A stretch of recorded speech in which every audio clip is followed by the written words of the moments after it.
Hello everyone, एक बार फिर से आपका स्वागत है हमारे चैनल में। आज हम बात करने वाले 5 मेजर इवेंट्स के बारे में जो 26 तारीख से लेकर 30 तारीख तक लगातार चलने वाले हैं, जिसके बेसिस पर पूरी मार्केट हिल सकती है, ऊपर जा सकती है, नीचे भी आ सकती है। लेकिन आखिर बिटकॉइन का नेक्स्ट मूव क्या होने वाला है वो मैं आपको पूरा डिटेल में बताने वाला हूँ, क्योंकि अभी मार्केट में बहुत सारी नेगेटिव न्यूज़ फैली हुई हैं। लेकिन इसी के साथ साथ कुछ पॉजिटिव अपडेट्स भी हैं जो मैं आपके साथ इस वीडियो में शेयर करूँगा। और इसी के साथ हम डिस्कस करने वाले बाइनेंस के बारे में, क्योंकि अगर आपने बाइनेंस के ऊपर अपने क्रिप्टो करेंसीज, अपने एसेट्स रखे हुए हैं तो वो सेफ है या नहीं, आपको इस वीडियो में बताने वाला हूँ, क्योंकि और भी कुछ नई अपडेट्स इसी को लेकर आई हैं। पिछले कुछ वीडियोस में मैंने आपको WZRX को लेकर क्लैरिटी दी थी। इसी के साथ साथ मैंने आपको बताया था WRX कॉइन और BNB इनका नेक्स्ट मूव क्या होने वाला है, और हमने बहुत अच्छा प्रॉफिट भी देखा है WRX कॉइन में पिछले करीब 2-3 दिन के अंदर ही। अभी हम डिस्कस करने वाले हैं ये 5 मेजर इवेंट्स के बारे में, तो वीडियो पूरा देखते रहना। चैनल पर पहली बार है तो इसे सब्सक्राइब करके बेल आइकन दबा लीजिए, ताकि आप तक आने वाले वीडियोस नोटिफिकेशन भी हमेशा पहुंचते रहें और आप कोई भी इंपॉर्टेंट अपडेट मिस ना करें। बाकी अपडेट्स मैं टेलीग्राम के ऊपर साथ के साथ देता रहता हूँ। वॉरफील्ड ऑफिशियल आप सर्च कर सकते हैं, या फिर आपको लिंक डिस्क्रिप्शन में मिल जाएगा।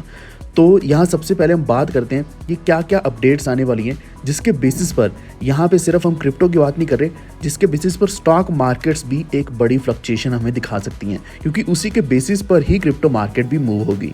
तो पिछले कुछ दिनों से हम देख रहे थे कि BTC का प्राइस क्या था, कि वो करीब 25,000 26,000 के आसपास चल रहा था, जो कि बहुत ही नीचे चल रहा था। लेकिन सडनली हमें मूव देखने को मिला और बिटकॉइन का प्राइस सीधा 31,000 लगभग $400 के आसपास पहुंचा, जो बहुत ही अच्छी अपडेट थी सारे ऑल्ट कॉइन्स के लिए।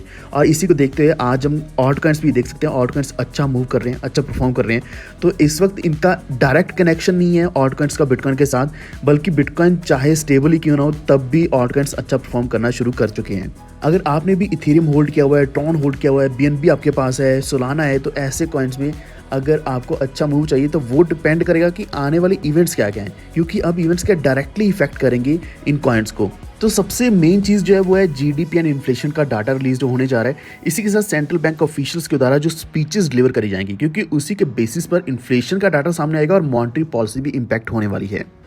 अब ये कुछ टेक्निकल टर्म्स हैं। जब से बेयर मार्केट चल रही है तो मैंने आपको हमेशा ये चीज़ बहुत ही क्लीनली एंड डीपली आपको समझाया है कि आप भी इस चीज़ को समझ आए, कि ज़रूरी नहीं है कि आप एक इकोनॉमिस्ट हो तभी आपको ये चीज़ समझ आए, बल्कि हर एक को पता होना चाहिए कि मार्केट किस तरीके से मूव होती है जब भी ऐसा थोड़ा बहुत भी मॉनेटरी पॉलिसी में चेंज आता है। तो यहाँ एक और चीज़ का ध्यान रखो कि ज़रूरी नहीं है कि US से न्यूज़ आएगी तभी मार्केट में हमें फ्लक्चुएशन दिखती है। यहाँ तक कि अभी जो 26 तारीख यानी कि आज के दिन यूरोपियन सेंट्रल बैंक के प्रेसिडेंट हैं क्रिस्टियन लगार्डे, तो वो 2 दिन लगातार स्पीचेस डिलीवर करने वाले, कुछ डाटा भी डिस्कस करने वाले हैं मॉनेटरी पॉलिसी को लेकर, इन्फ्लेशन के चैलेंजेस को लेकर। आज और कल के दिन ये डिस्कशन होने वाली है। इसी के साथ जो US ट्रेजरी डिपार्टमेंट है वो ऑप्शन करने वाले 3 मंथ एंड 6 मंथ का ट्रेजरी बिल्स, और इसी के साथ 2 ईयर का ट्रेजरी नोट होने वाला है। तो अगर आप इन चीज़ों को नहीं जानते तो ये कुछ टेक्निकल टर्म्स हैं, ट्रेजरी बिल और ट्रेजरी नोट्स। तो मार्केट में जब ये लाए जाते हैं उससे क्या है कि पैसा मार्केट से बाहर निकाला जाता है। इसका मतलब ये भी होता है कि इन्फ्लेशन को कंट्रोल करना एक तरीके से। तो यूरोपियन सेंट्रल बैंक और इसी के साथ US का ट्रेजरी डिपार्टमेंट दोनों इन्फ्लेशन के अगेंस्ट अभी काम कर रहे हैं, ताकि इन्फ्लेशन को और भी ज़्यादा कम किया जाए। अब जून 27 की बात करें, यानी कि कल के दिन भी मॉनेटरी पॉलिसी को आउटलुक किया जाएगा और इन्फ्लेशन को टारगेट किया जाएगा। तो ये तो मैंने जो बात करी ये है यूरोपियन सेंट्रल बैंक की। इसी के साथ अगर हम US की बात करें, जो न्यू होम सेल्स डेटा है वो सामने आने वाले मई महीने का US सेंसस ब्यूरो के द्वारा। अब हमेशा ऐसा नहीं होता कि इन्फ्लेशन का डाटा सामने आए, यहाँ पे कंज्यूमर प्राइस इंडेक्स भी मैटर करता है, इसी के साथ न्यू होम सेल्स भी मैटर करता है। इन सभी को देखते हुए ही इन्फ्लेशन एक्चुअल में काउंट करी जाती है। तो ये कल के दिन भी एक डाटा सामने आना है, जिसके बेसिस पर मार्केट में हमें बिटकॉइन ऊपर या नीचे दिख सकता है। तो ये डेफिनेटली डिपेंड इसी पे करेगा कि मार्केट में हमें न्यूज़ कैसी दिखती है। अब बात करें US 28 की, यहाँ से जो मैं डिस्कस आपके साथ करने वाला हूँ जो ज़्यादातर तो US का ही है, US का डाटा ही है। तो जून 28 को क्या होने वाला है, US का जो फेडरल रिजर्व है चेयर जो है जेरोम पोवेल, तो उन्होंने स्पीच डिलीवर करनी है वेडनेसडे और थर्सडे, यानी कि पूरा का पूरा हफ्ता स्पीचेस के ऊपर ही रहने वाला है, जिसके बेसिस पर मॉनेटरी पॉलिसी डिसाइड होगी। चाहे पहले मंडे और ट्यूसडे तो होगा सिर्फ और सिर्फ यूरोप का, और वेडनेसडे और थर्सडे होने वाला है US का। तो एक अच्छी अपडेट जो हमें मिली थी जून में, क्योंकि पिछला हमारा जो इंटरेस्ट रेट था बिल्कुल भी चेंज नहीं किया गया इन्फ्लेशन के बेसिस पर। उन्होंने सोचा कि इंटरेस्ट रेट चेंज नहीं करना, कि इन्फ्लेशन ऑलरेडी काम डाउन हो रही है। लेकिन अभी जो डाटा डिस्कस किया जाएगा वेडनेसडे और थर्सडे को, उसके बेसिस पर प्रोबेबिलिटी यहाँ से बन रही है 70 से 75% की 25 बेसिस पॉइंट से हाइक किया जाएगा जुलाई महीने के अंदर। तो डेफिनेटली ये हमारे लिए हर महीने बहुत ही इंपॉर्टेंट डाटा होता है, जिसके बेसिस पर बिटकॉइन में एक बड़ी फ्लक्चुएशन होती ही होती है हर महीने। अब अगर हम बात करें जून 29 की, तो यूएस का जो Q1 का जीडीपी डेटा है वो भी रिलीज़ किया जाएगा थर्सडे को। तो अगेन मंडे ट्यूसडे हमने कवर किया, वेडनेसडे कवर किया, अब हम थर्सडे की बात करें जून 29 की।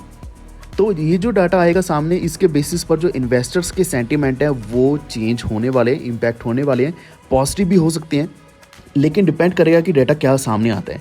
अब हम आखिर में बात करेंगे जून 30 की, तो ये दिन भी बहुत ज़्यादा इंपॉर्टेंट होने वाला है, खासकर इन्फ्लेशन को लेकर।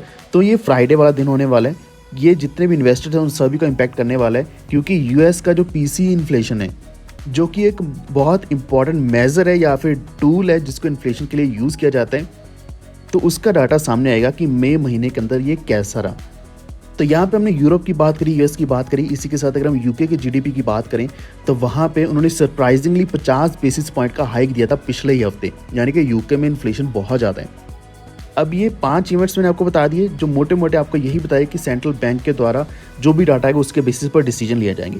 एक बहुत ही इंपॉर्टेंट चीज़ और जो है वो है 1,45,000 के BTC ऑप्शंस, जिनकी वैल्यू $4.5 बिलियन के आसपास है, वो एक्सपायर होने वाले फ्राइडे के दिन जून 30 को।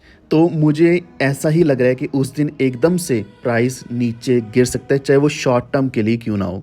लेकिन इन दिनों के अंदर अगर $25,000 के आसपास BTC पहुंच जाता है तो और भी ज़्यादा बुरा होने वाला है। लेकिन अगर BTC का प्राइस इसी तरीके से $30,000 से ऊपर रहता है या फिर यहीं पे स्टेबल रहता है, तो शायद हमें 30 तारीख को इतने बुरे दिन नहीं देखने पड़ेंगे।